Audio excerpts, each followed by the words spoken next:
separatists, and Ukraine must adhere to an immediate ceasefire. Evidence must not be tampered with. Investigators need to access the crash site, and the solemn task of returning those who were lost on board the plane to their loved ones needs to go forward immediately. While Vladimir Putin and others from his cover-up government deny any involvement in the shooting down of Malaysia Flight 17, it should be noted that difficult to decipher where the deadly missile originated from is the main issue here. The trail of metal, plastic, and human remains scatters over a wide area of Ukraine. The real question will be if the occupying military there will ever let legitimate investigators onto the scene, and if we will ever know the truth. Let's welcome into MidPoint, 7-year veteran of the U.S. Air Force and appointee for the Bush administration at the VA from 2001 to 2009, and the primary VA advisor for Concerned Veterans for America, Darin Selnick, joins us today. Darin, thank you so much for being here. Well, thanks for having me on. I appreciate it. We thank you for your service as well, right up front. Let's make sure that we get right to the meat of what this issue is right here. There's black boxes, there's air routes, so much that's involved here. But the one thing that I think has not been asked a lot, and again, you being in the Air Force will be able to speak to this, this is a war zone. So always the airspace over a war zone is always considered part of a war zone. What was a commercial jetliner still doing in that region? Well, the problem was, although it looked like a war zone and acted like a war zone, it wasn't being treated as a war zone. If it had been treated as a war zone, it would have been a no-fly zone and no one would have been over there. But they were not treating it as a war zone, and they were treating it as a regular commercial aircraft space, and so air traffic control was handling it. They talked to air traffic control. They wanted to go at 35,000 feet. They were told to go to 33,000 feet. They weren't the only flight doing it. Other commercial flights, I think like 4 or so, had been in that airspace. So that's problem number one. You can't have a war and not treat it that it's not a war. That's number one. Number two, shouldn't there have been greater caution, simply knowing what was going on here on the ground in the first place? Shouldn't someone have said something to at least change these air routes? Well, I think you're right. I mean, if we're talking about rebel separate type forces that have, just basically, real low-level type weaponry, then we're not talking about a problem. But we had seen several Ukrainian transports shot out of the sky. So we know they had sophisticated weaponry. They made the error of guessing and thinking that they didn't have this high weaponry and that it wouldn't be used. It's just a false premise, and so often so many people these days live in a fantasy land of what they want the world to be, not the way the world is. So they made a big mistake, and 298 people paid with their lives for it. Let's talk about the unfortunate side of fantasy land here, those who believe indeed that Vladimir Putin and the Russians may not have anything to do with this again. And let's be very frank here. We have a very high-tech missile here that potentially was used.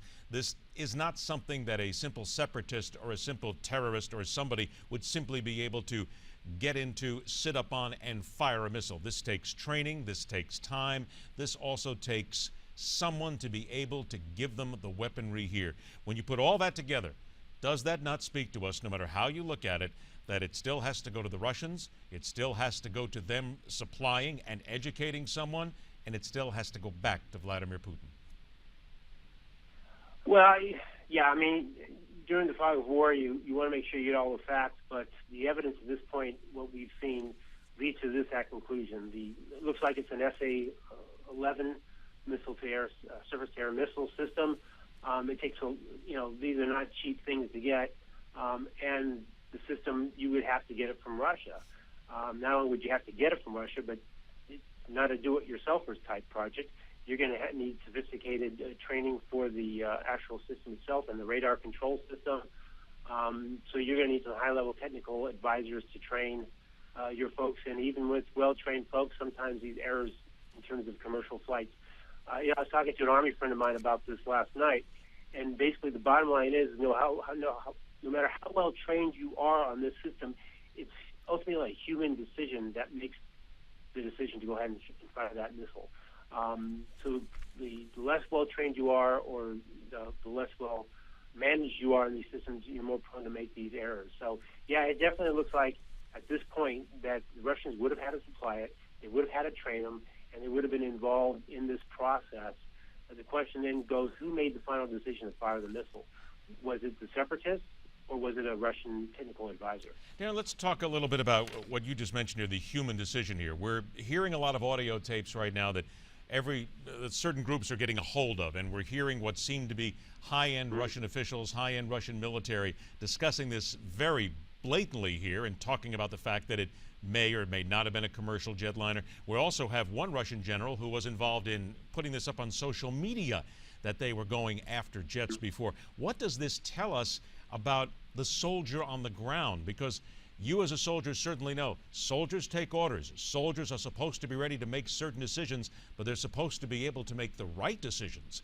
When we have military like this speaking almost cavalierly, as some of the Russian officials potentially did here, what does it tell us about the mindset of those that are on the ground here making these life and death decisions? Well, we have a tendency to look at the mindset of other militaries as if it's our military. Our military is much more concerned about making accurate calls than other militaries are. I mean, ultimately, they do have the radar, system. They identify the plane, and then they look to identify, is it a commercial plane or is it a Ukrainian military? I mean, what it indicates is they're trigger happy, and they're not going to be thoughtful in making a decision to make sure it's not commercial airlines. And in that mindset, you're much more likely to go ahead and shoot down commercial airlines because you're wanting to get a kill. You're wanting to, make yourselves look good, and you're not concerned about consequences, and you're not concerned about accountability in these actions, unlike the U.S. military, where we're always worried about these things. Can we still, and what you just said right here, when we talk about, you use the phrase trigger happy, which I think is a great phrase that a lot of people are starting to use here right now, thinking that maybe they're just ready to shoot at a given moment here. But are we getting now down to the discipline of what is the Russian military here, and then giving America a little bit of a greater window, if you will, here into what this military is and what it could do, not even necessarily in the hands of a dictator like Putin, but simply on their own? Well, I think discipline's a key word. I mean, if you have the core Russian military, you'll probably see a pretty disciplined military, like the United States. The rules of engagement, though, are what's key.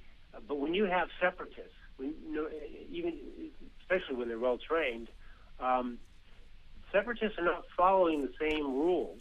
So, you can look what's going on in Iraq. You can look what's going on in Syria. Separatist rebels, they're there for a cause. They're there to win. They don't care about international norms, and they're going to shoot first and ask questions later. Isn't that almost as if saying that what we're dealing with here, in some cases, are solid military, because the Russian military has always been proud of itself and always considered themselves disciplined.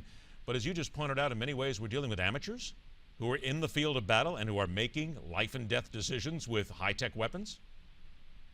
Well, yeah. There are a lot of amateurs. These are not professional armies.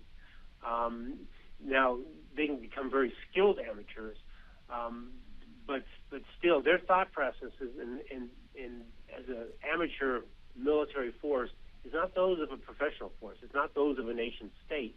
And they're going to do things that nation states are not going to do. And that's where the difference between understanding, some of the terminology we've used and how we deal with terrorists and why we deal with terrorists separately than a professional army is that they're two totally different entities with two totally different mindsets. We've got to understand that and react accordingly. And I think the Russians are going to have learn a big lesson here as well. You can't have client states or client military, and you have to understand who you're dealing with. And I think they may have forgotten themselves and think that they have more control of the situation than they don't. The Russians do not have the control they think they have when you have amateur militaries with really high-level weapons out there being able to do whatever the heck they want to do with it. You brought up a great point here, which I think really speaks to what's happening in the various theaters of conflict that we have around the globe right now. Would you agree that Americans, by and large, and perhaps even some of our military advisors, some of our people who are supposed to be very smart about this, simply have not learned yet how to understand the terrorist mind? Yes and no. I mean, when I talk to our troops, our captains, our colonels who were out there engaging the enemy in Afghanistan and Iraq, they get it. They know it. And their big frustration was for the senior level political generals and political types that make the ultimate decision, because we are ultimately civilian-led, and that they just don't get it, or they're not willing. They put the military second, and it's a big problem, because we take things that we should be done with and have won, and we're stuck in the muck. And that's the same conversation I had yesterday. This whole Afghanistan situation has reverted back to an old Vietnam situation.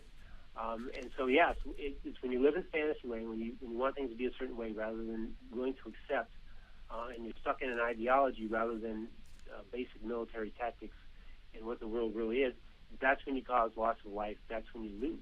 And that, unfortunately, is what's happening around the world in a lot of cases. Darin, I tell you what, we're all out of time, but I'd love to have you on again, because it really seems we've touched on something here. It still comes down to the fact that the guys in the field, the guys and the gals in the field know what to do many times, but it's the people sitting back in the easy chairs across the ocean that sometimes still don't quite understand what it takes to win a conflict and also to be successful every single time out. That's something I think that really needs a little deeper discussion sometime. Darin, I thank you so much for your time. Have a wonderful weekend. We will talk again, and we'll also talk a little bit more about the VA as well next time we meet.